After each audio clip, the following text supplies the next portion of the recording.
આદર્શ નિવાસી કુમાર શાળાનું છાત્રાલય ધરાશાયી થતા ધારાસભ્ય ચૈત્ર વસાવા ઘટના સ્થળે પહોંચ્યા સમગ્ર પરિસ્થિતિનો મેળવ્યો હતા।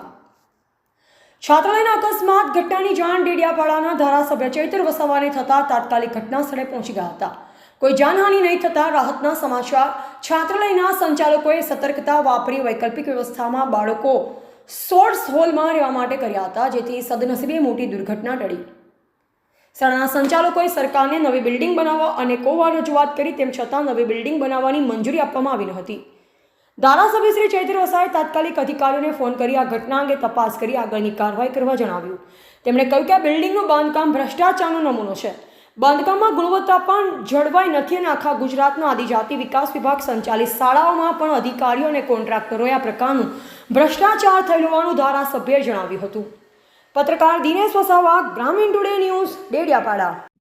આચાર્ય શ્રી શંકરભાઈ વસાવા આદર્શ નિવાસી શાળા કુમાર ડેડિયાપાડાના એની એ શાળાની હોસ્ટેલ બિલ્ડિંગ જર્જરિત હાલતમાં હતી અને એમાં બાળકોને રહેવા માટેની છે ને સગવડ અમે છે ને પહેલેથી જ બંધ કરી દીધેલી હતી, એટલે બાળકોને બીજી જગ્યાએ વૈકલ્પિક વ્યવસ્થા કરેલી હતી અને હાલમાં એ બિલ્ડિંગ બંધ હાલતમાં હતું અને એ બિલ્ડિંગને છે ને પાડી નાખવા માટે છે ને કાર્યવાહી કરવામાં આવેલી જ હતી, પરંતુ આગળની હજુ કાર્યવાહી પૂર્ણ થઈ નહીં તે પહેલાં છે ને આ બિલ્ડિંગનો એક બાજુનો ભાગ ધરાશાયી થઈ ગયો છે, બરાબર। એટલે આખી બિલ્ડિંગ હવે પાડી નાખવાની જરૂરિયાત છે, નવી બિલ્ડિંગ બનાવવાની તાતી જરૂરિયાત છે, એટલે બાળકો ન હોવાથી કોઈ જાનહાનિ થયેલ નથી।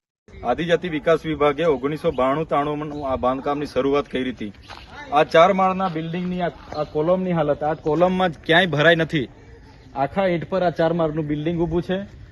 આ સ્લેબમાં ક્યાંય તમને સળિયા મળશે નહીં। આ સ્લેબમાં પેલા તમને એકદમ 8 ના 12 ના સળિયા છે, એના પર આખું બિલ્ડિંગ હતું, જોઈ લો તમે। આખો આદિજાતિ વિકાસ વિભાગ અને સ્ટેટ માર્ગ મકાન વિભાગની આ ભ્રષ્ટાચારના લીધે આજે અમારા 296 બાળકોનો જીવ જોખમમાં હતો।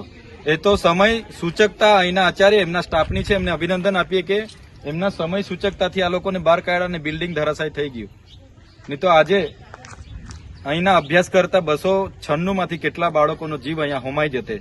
એટલા માટે અનેકવાર આ સ્ટાફે પત્ર પણ વ્યવહાર કર્યો, છતાં માર્ગ મકાન વિભાગ ક્યારેય ઇન્સ્પેક્શન કરવા નથી આવ્યું કે ક્યારે મદદનીશ કમિશનર અહીંયા નથી આવતા કે ક્યારે કોઈ સમાજ કલ્યાણ અધિકારી। એટલે આ ઘોર બેદરકારી છે।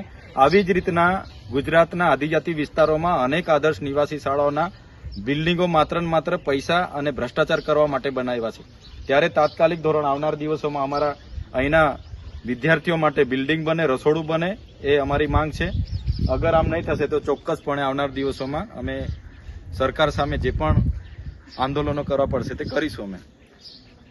તો વધુ સમાચારો માટે જોતા રહો ગ્રામીણ ટુડે ન્યૂઝ। ગ્રામીણ ટુડે ન્યૂઝને લાઇક, શેર અને સબસ્ક્રાઇબ કરો।